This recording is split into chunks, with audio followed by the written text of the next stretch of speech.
for some families, if you have memory care, there's more specialized training, there's more security, it's a more secure facility, and there's more specialized training that has to go into that. So the family, the residents of memory care are getting more trained, they're getting more um they're getting more specialized care for their specific ailment, which is dementia. So definitely want to think about that as well. We'll be covering that as well. Um, when it comes to licensing and regulatory requirements, every state is different.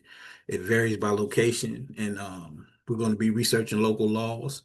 Whatever a locale you're in, we'll be pulling that up and looking at the different things. We'll go over your license and what are the actual requirements. What do you need for your policies?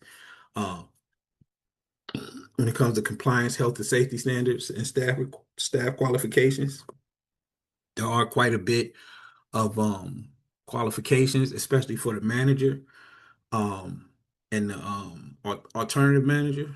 They both have to have everything up to date. All of their trainers have to be up to date, background checks.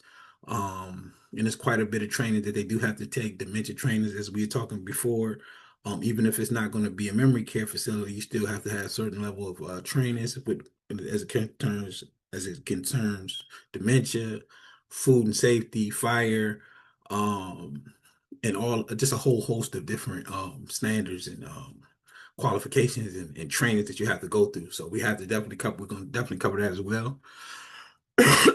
Regular evaluations to maintain a license. Just be keeping all your policies and fire safety and evacuation, tornado, storm safety um, policies and preparedness up to date is very important. When it comes to choosing the location, there's a couple of things you want to think about.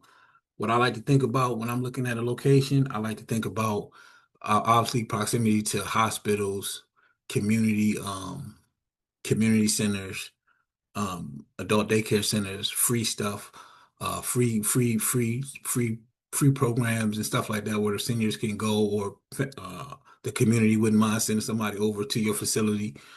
The YMCA, parks like general, like community parks, like state ran parks or community ran parks, and stuff like that.